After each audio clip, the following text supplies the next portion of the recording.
Урматтуу Алмаз Ахунжанович, бүгүн сизге биздин шаачылардын маселелери менен кайрылып жатам. Мага жана менин кесиптештериме олимпиадалык эмес спорттун түрлөрү боюнча спортсмендер кайрылып, көмөк сурап, ушундай кадамга барууга аргасыз экендиктеринин маалымдашууда. Спортчулардын берген маалыматына ылайык, алар бүгүнкү күнгө мамлекеттик колдоо каралбагынан эл аралык мелдештерге катышуу көйгөйлөрүн өз алдынча чечүүгө аргасыз. Ал эми мамлекеттик колдоонун алдында олимпиадалык жана этноспорттун түрлөрү бир кыйла өскөнүн жакшы билебиз.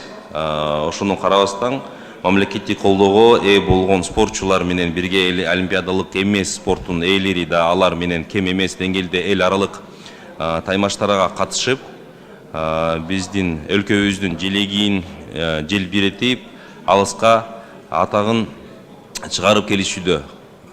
Ошол себептен бул жаатка да көңүл буруп мамлекеттик колдоо боюнча программа иштеп чыгууңузду суранат элем.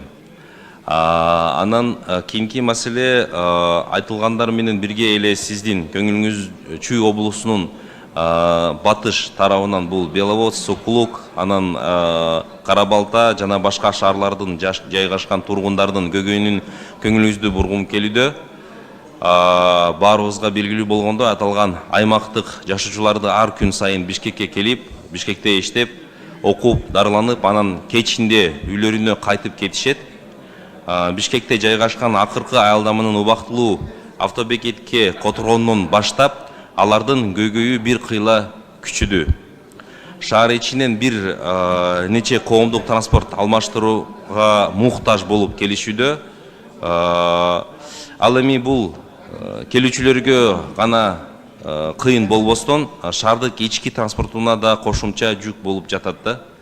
Ар бир кошумча аялдама, ар бир транспорт которуу ошончулук көйгөйдү ырбатып жатат. Мен өзүм да ушул жолго тез-тез жүрүп атам. Бул жерде жеке таксилерге түшүп келишүүдө жөнгө салынбаган таксилер абдан көбөйүп жатат да.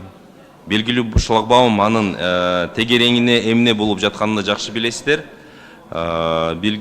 Бул маселени мындай жол менен чечкенде ал, мен ойлоп атам, дагы тескерисинче кошумча көйгөйлөрдү жаратып жатат да. Сураныч ушул маселени дагы тыгыр изилдеп коюп, жардам берүүңүздү суранат элем сизден. Рахмат, Алмаз Ахунжанович.